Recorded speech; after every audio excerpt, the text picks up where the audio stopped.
Assalamualaikum warahmatullahi wabarakatuh. Pemirsa Gapai Kemuliaan yang dirahmati Allah. Iblis merupakan musuh terbesar umat manusia.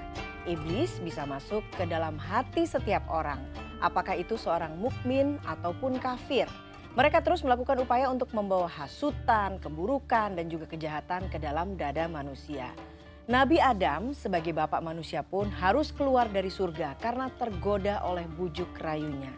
Seperti firman Allah dalam Al-Quran surah Al-A'raf ayat 17, iblis akan memukul dan menyerang manusia dari segala arah sehingga manusia tidak berdaya dan menjadi kufur kepada Allah. Nah pemirsa, hari ini insya Allah kita akan bersama-sama mengkaji bahasan tema tasawuf terkait intervensi iblis pada hati manusia. Seperti biasa sudah hadir di studio ada gurunda kita semua, Kiai Haji Haris Hakam. Assalamualaikum Kiai Haris. Waalaikumsalam warahmatullahi wabarakatuh Mbak Eva. Apa kabar Kiai, sehat? Sehat, walafiat, panjang umur, banyak rezeki juga buat kameramen kita ini. Oke, amin amin ya robbal alamin. Dan pemirsa, sebelum kita mulai diskusi, saya ingin juga mengingatkan kepada Anda, apabila Anda memiliki pertanyaan, silahkan Anda bisa kirimkan pertanyaan Anda, baik berupa teks maupun video kepada nomor WhatsApp yang tertera di layar kaca. Anda juga berkesempatan untuk bertanya langsung kepada Kiai Haris melalui sambungan Zoom yang nanti secara teknis akan ditentukan oleh tim Gapai Kemuliaan. Baiklah, bahasan kita hari ini adalah tentang intervensi iblis pada hati manusia. Nah ini Kiai, jadi hati manusia itu kan ada dua kecenderungan. Kecenderungan baik dan juga kecenderungan buruk. Nah itu pada hakikatnya hati yang baik dan hati yang buruk itu, betulkah memang hati yang baik itu selalu dipengaruhi oleh malaikat dan hati yang buruk itu selalu dipengaruhi oleh setan atau iblis? Nah ini bagaimana penjelasannya Kiai? Iya, menarik memang. Bismillah, walhamdulillah, wassalatu wassalamu ala rasulillah, amma ba'du, Mbak Eva dan para pemirsa. Sebelum kita berbicara menjawab apa yang Mbak Eva tanyakan ini, kita mesti ngerti dulu ini kenapa kita kok bisa terganggu. Kenapa kita bisa terintervensi? Kenapa kita bisa hilang kemanusiaan kita? Katanya kita paling cerdas. Iya. Kok bisa kalah gitu sama iblis? Nah, ternyata di dalam anatomi tubuh kita itu ada organ yang non fisika yang disebut dengan hati. Dan Imam Al-Ghazali memberikan al-qalbu kamir'atin makhsubah, ya. Hati manusia itu seperti kaca cermin yang didirikan. Yajtazul al-asnaful suwarul mukhtalifah. Maka dari arah mana saja cahaya akan masuk. Akan tercermin, akan terlihat di kaca itu. Jadi umpamanya kita menampilkan kristal di depan kaca itu, maka semua cerminan warna itu akan terlihat. Terlihat di kristal itu ya Kiai. Nah, jadi sebuah tamsil yang diberikan oleh Imam Al-Ghazali begitu sangat representatif. Sehingga ketika siapapun dia orangnya, hatinya itu maka sangat memungkinkan untuk diberi warna oleh apa yang dia lihat, apa yang dia dengar, apa yang dia rasa, itu akan ada cerminan warnanya. Nah, kenapa iblis lebih dominan? Karena iblis itu digambarkan oleh Nabi, yajri min ibna Adam majrad dam. Dia bisa masuk mengikuti alur jalannya darah, maka dia bisa masuk. Bisa mengintervensi di situ. Sehingga kata Nabi, kalau kamu pengen menahan diri untuk tidak dipengaruhi, doyiku bilju, kau bisa menyetop, kau bisa menutup celah-celah itu dengan kau buat lapar. Nah, lapar yang dimaksud bisa jadi berpuasa. Tapi puasanya yang dimaksud, buka puasanya jangan dendam.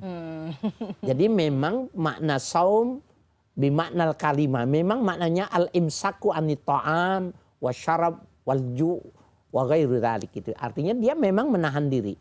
Itu setan nggak bisa masuk. Kalau orang posisinya lapar.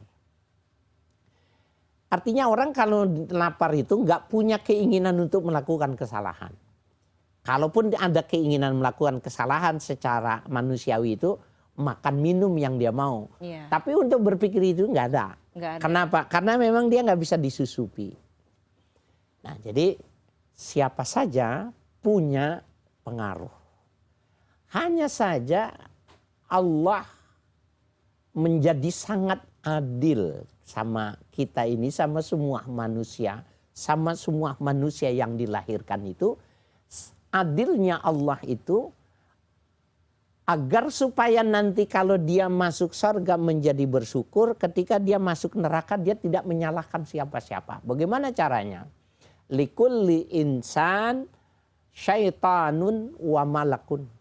Setiap anak manusia itu potensinya itu ada setan di sebelah kiri.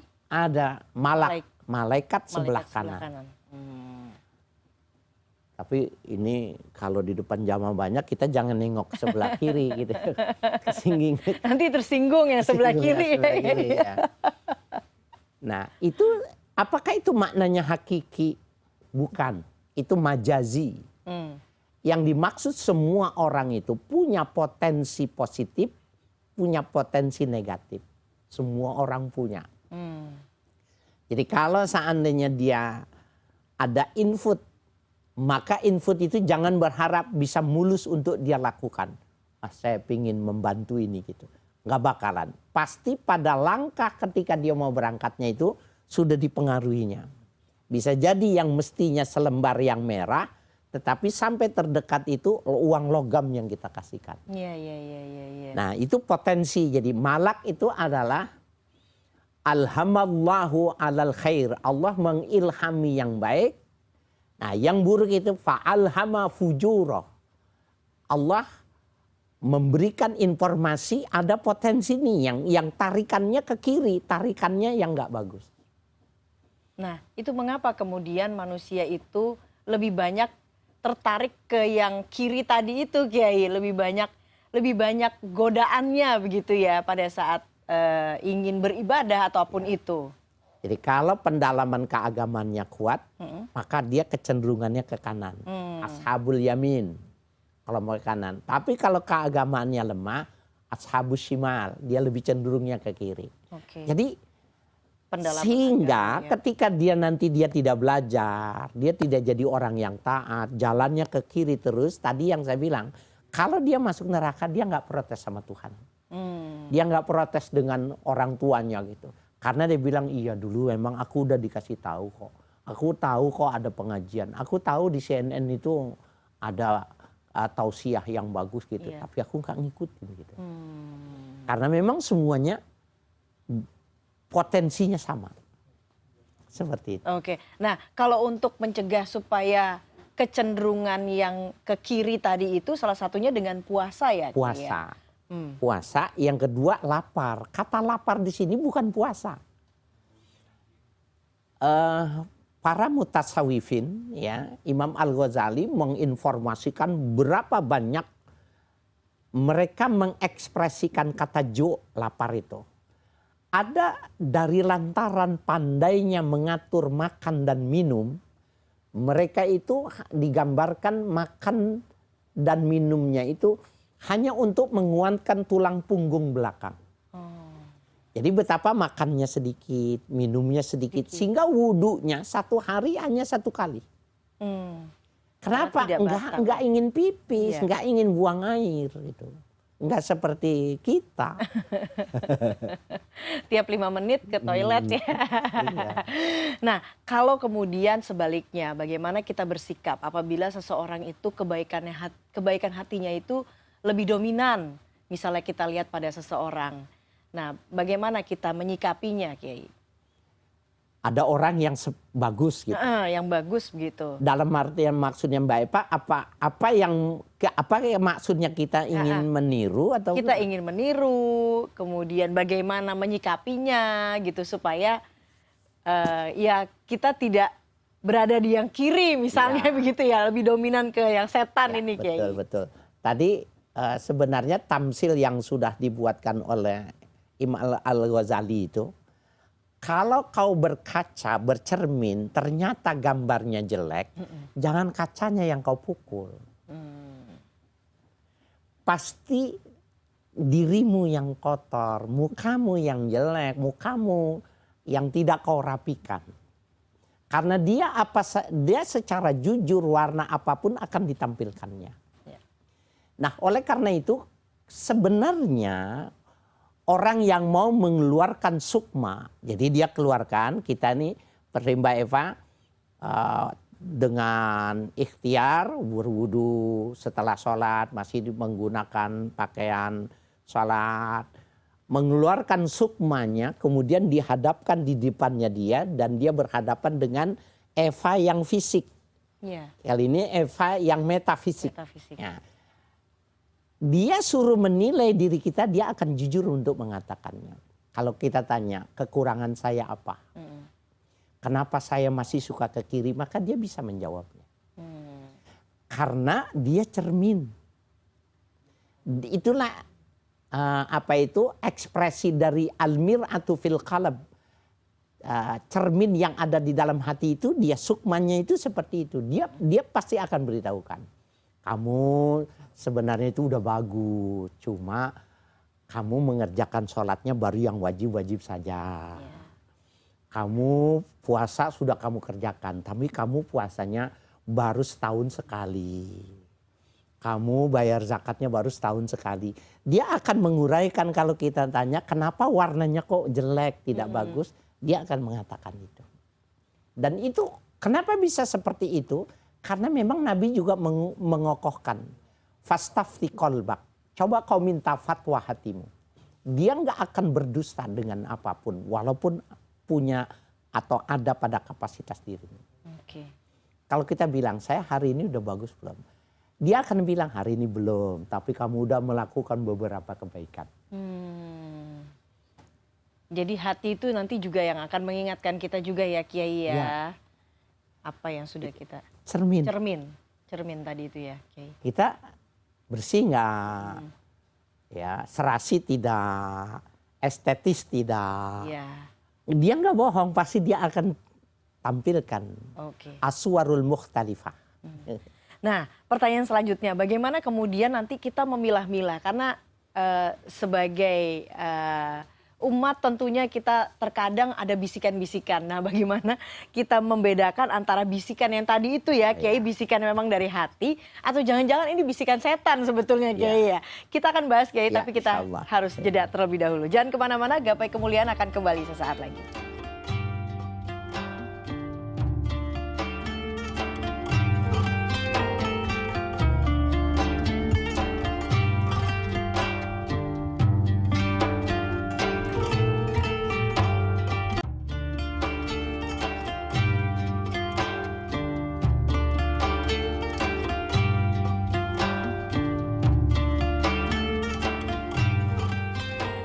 Terima kasih Anda masih menyaksikan Gapai Kemuliaan dalam episode Intervensi Iblis pada Hati Manusia. Kita lanjutkan kembali pembahasan kita bersama Kiai Haris Hakam. Kiai, seperti yang tadi saya tanyakan, nah benarkah bisikan setan itu nyata adanya, Kiai? Dan itu bagaimana kita mau membedakan tadi bisikan hati begitu ya, cerminan hati dengan bisikan setan sebetulnya itu, Kiai?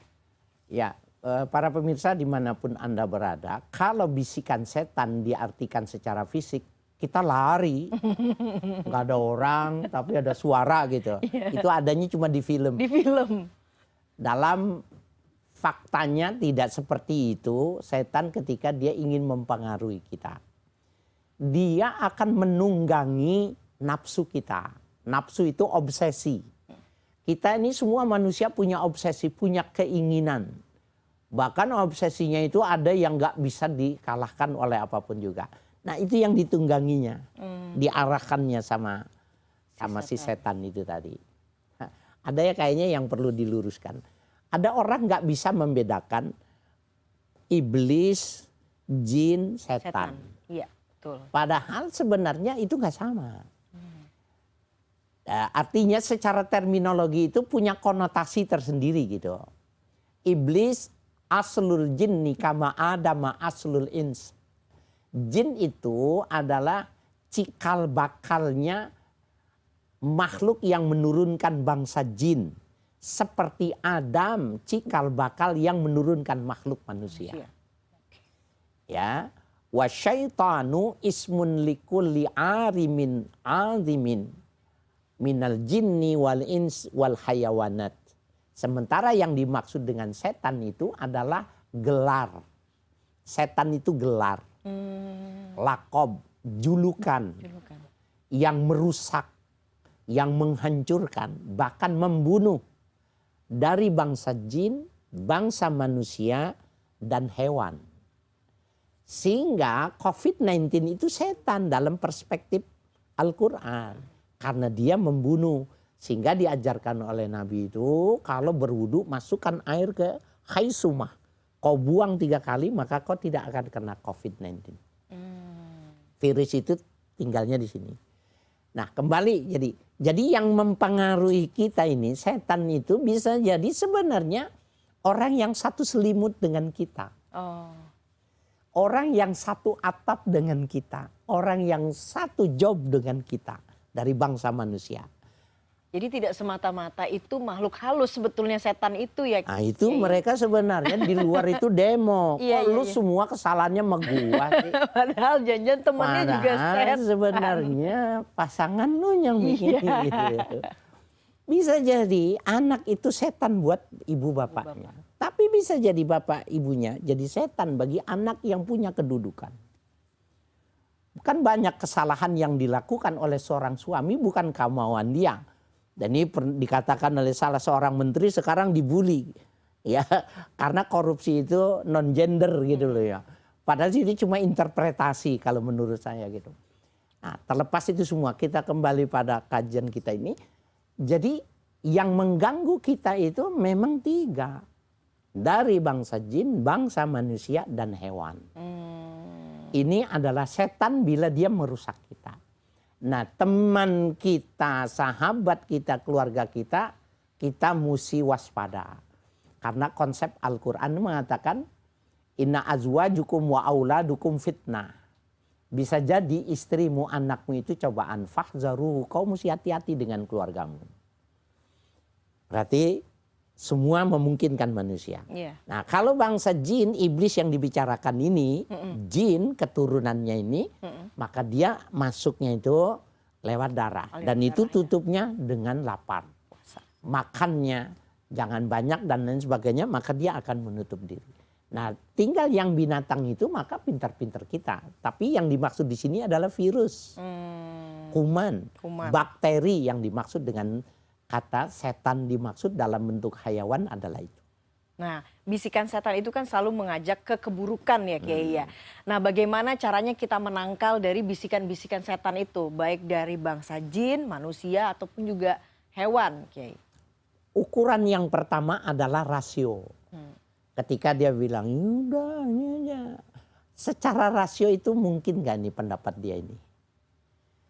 Kalau itu masuk terintervensi pada tubuh kita, maka kita akan ada sinyal yang menginformasikan itu lawanannya dengan hati kita. Ya itu memang benar, bisa memungkinkan untung, tapi uangnya nggak halal. Dan dia pasti akan mengatakan itu. Seperti halnya yang sahabat kita ini mau sepintar menarik kali secara manajerial. Apa yang dia manage sebenarnya jauh lebih bagus dari strategi yang sudah kita bangun. Tapi kita berpikir ada resiko kalau ini kita lakukan menutup rezeki-rezeki orang lain. Nah, begitu juga yang bersifat hewan itu tadi, apabila kita mengikuti ajaran Nabi, wudunya yang benar selesai, maka sesungguhnya dia nggak akan kuat lama di dalam tubuh kita. Oke, baik, menarik sekali nih Kiai. Nah, kita akan bahas Kiai. Saya juga dulu pernah mendengar ada setan-setan yang ada namanya nih Kiai dan akan mengganggu pada saat kita sedang melaksanakan ibadah begitu ya Kiai ya. Nah, kita akan bahas Kiai, itu setan-setan seperti apa? Mungkin pemirsa juga ada yang tahu supaya diingatkan kembali ya Kiai ya. Kita akan bahas sesaat lagi, jangan kemana-mana, Gapai Kemuliaan akan kembali sesaat lagi.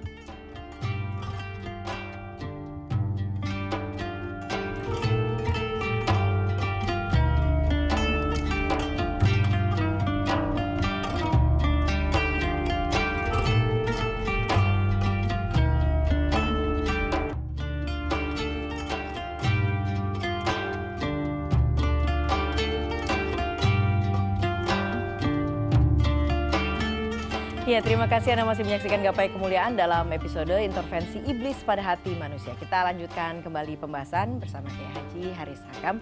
Nah Kiai, adakah kemudian setan-setan yang memang punya nama tertentu yang suka mengganggu hati manusia di saat sedang melakukan ibadah? Misalnya sedang melakukan wudhu ataupun sholat begitu. Nah itu bagaimana kemudian kita menangkalnya Kiai? Ya, jadi dia seperti militer. Jadi ada kavaleri, ada kostrat, ada marinir, itu ada bermacam-macam ya. Sehingga nama itu bukan nama person dari setan. Ada yang namanya khonzab. Khonzab itu nama dari kof setan yang dia tugasnya itu mengganggu kalau orang beribadah. Dari mulai dia berwudu, kayaknya tadi pipisnya nggak bersih dah. Kayaknya gitu. Itu kopsnya itu namanya khonzab. Kalau dia sholat itu, ini tadi 2 apa 3 ya. Tadi baca tasyahud awal apa enggak itu. Nah itu kopsnya yang namanya khonzab itu. Emang dia ketika dari awal, dari lahir itu sudah dikelompokkan. Wah ini bakatnya ini kuat, telinganya dengar azan, kuat dengan orang baca Fatihah, ini ganggunya sana, kelas berat. Nah ada yang namanya istombur. Nah, jadi ini khonzab, istombur. Mbak Eva nggak boleh kasih nama cucunya namanya ini, nggak boleh nih. Khonzab dan istombur ya, pemirsa coba diingat-ingat ya. Istombur ini adanya di pasar. Orang kalau masuk pasar, ya, maka dia akan diganggu nih sama dia nih. Ada yang bilang saya nggak masuk pasar, saya ke mall. Sama, cuma bedanya nggak becek. Bedanya mall itu cuma pakai AC gitu. Pasar juga. Kalau dia masuk, pasti dia, kalau tidak pedagangnya yang bohong, maka pembelinya yang bohong. Jadi kalau dia masuk pasar, berapa harganya ini? Ya harganya 20, udah 15. Ya itu baru ambilannya 15. Padahal dia sudah benar. Ya sudah dapat untung cuma belum banyak, ribuannya. Yang berbohong itu kan si pedagang tuh. Si pembelinya kan belum dagang. Maka dia nggak senang, istombur bilang gitu. Oh enggak Mbak, tadi saya lewat situ harganya nggak segitu kok. Padahal nggak lewat situ, dia lewatnya sana. Itu ada jadi jumlahnya banyak, ribuan. Diserang sini, serang sini, dia ganggunya untuk berbohong. Jadi merubah timbangan, merubah pada saat bertransaksi. Iya, transaksi yang sifatnya komersial itu namanya istombur. Jadi ada beberapa. Udah masuk ke online juga jangan-jangan. Iya, sudah masuk. Ya. Oh itu istombur dan khonzab tadi ya? Oh oke. Nah bagaimana kemudian kita bisa menangkal atau mungkin tidak tergoda dengan bisikan-bisikan setan yang tadi itu mengganggu, apalagi di saat beribadah itu sangat krusial sebetulnya kan Kiai? Ya, ada seorang sahabat yang mengadu kepada Rasulullah kalau dia membaca Al-Quran dalam sholat, dia beribadah, dia ganggu. Bisa jadi jumlah rakaatannya, bacanya yang tidak serius, khusyuknya yang dikaburkan, dibawa kemana-mana. Nabi mengatakan falyastaiz billah.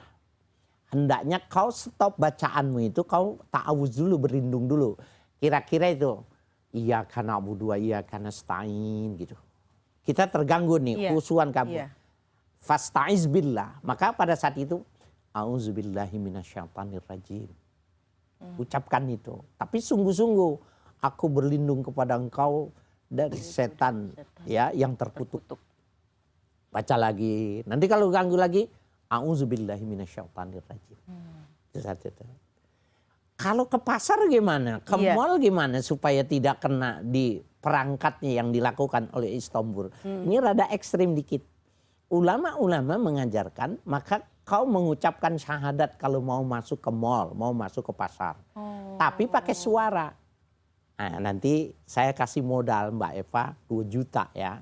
Tapi amalkan ini ya yang saya ini, saya kasih 2 juta benar. Jadi di depan mall, mau masuk di Blok M, Mbak Eva bilang ini. Asyhadu an la ilaha illallah wa asyhadu anna Muhammadar Rasulullah, astagfirullahalazim di depan mall. 2 juta, berani nggak? Nanti dipikir lagi mau lagi beribadah, dipikir bukan mau ke mall ya. Sama satpam pasti dibawa. Kalau belum waktunya keluar jangan keluar. Padahal itu kalau dia ucapkan nggak bisa diintervensi. Iya. Saya bilang siapa yang mau 2 juta? Mungkin pemirsa ada yang tertantang dengan 2 juta? tantangannya. Oke ya, Haris silakan ajukan diri ya. Iya, dengan suara keras dia nggak bisa diintervensi sama istombur itu. Itu nggak bisa dalam hati ya Kiai ya, harus diucapkan ya. Maka orang akan noleh semua. Iya. Dan orang yang kenal pasti bilang, ya Eva sejak kapan dia begitu? Nah nah selanjutnya Kiai, kan tadi Kiai katakan bahwa masuknya setan itu kan melalui aliran darah begitu ya. Ini pintu-pintu masuknya itu di situ saja begitu ya Kiai ya, untuk masuk ke dalam hati.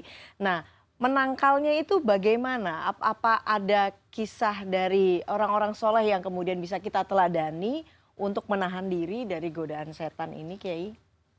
Kalau ditanya pintu majrodam, aliran darah itu paling banyak pintu itu adalah pori-pori tubuh manusia. Nggak ada pintu yang sebanyak pori-pori tubuh manusia.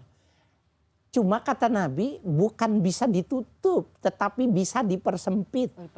Dayyiku bilju, kau persempit jalannya setan itu sehingga dia nggak muat masuk. Jadi nggak bisa ditutup. Karena kalau ditutup kitanya mati. Iya. Darahnya nggak jalan berarti kita mati. Tapi bisa dipersempit pintunya sehingga nggak muat dia masuk ke dalam tubuh kita itu. Dengan lapar. Dengan lapar itu tadi. Jadi makan tidak banyak, minum tidak banyak. Dan tidak seperti orang, ayo ada, kalau kita kan tiap minggu pasti buka itu. Mana nih restoran baru gitu. Dia nggak punya seperti itu. Ya ini kajian tasawuf tidak punya kajian itu. Artinya mencari kenikmatan kuliner gitu. Nggak ada di dalam hasanah tasawufin, nggak dikenal gitu. Harus mulai direm berarti ya Kiai ya, supaya mempersempit pintu-pintu setan ini. Nah terakhir Kiai sebelum kita tutup diskusi kita, kajian kita hari ini, yang perlu dikhawatirkan atau yang perlu ditakuti sebetulnya setan dalam bentuk apa nih Kiai? Apakah setan tadi iblis ataukah justru setan manusia yang perlu kita waspada? Ya, yang paling berbahaya adalah dari bangsa manusia. Karena sesungguhnya kalau kita tahu sama Allah, berlindung sama Allah, iblis itu nggak bisa masuk. Saking ditakutinya ibadahnya Umar, iblis itu, setan itu kalau ketemu lari dia, kasih tahu yang Umar mau lewat, Umar, padahal belum ketemu. Begitu juga binatang, yang bila kalau kita benar-benar memeliharanya kita terjauhi. Tapi kalau orang yang dekat dengan kita, keluarga kita, sahabat karib kita, tanpa sadar sebenarnya dialah yang selama ini mendorong perahu kita itu ke kiri, tidak ke kanan. Jadi dan itu fahzoruh, kata Allah itu, kau periksa istrimu, kau periksa suamimu, kau periksa anakmu, kau periksa ya menantumu, cucumu, kau periksa itu. Jadikan dia setan untuk dirimu. Kalau bukan, bersyukurlah kau kepada Allah. Tapi kalau dia termasuk maka kau mesti berhati-hati karena dia keluargamu. Kau mesti mencintainya. Baiklah. Nah itu dia penutup ya dari Kiai.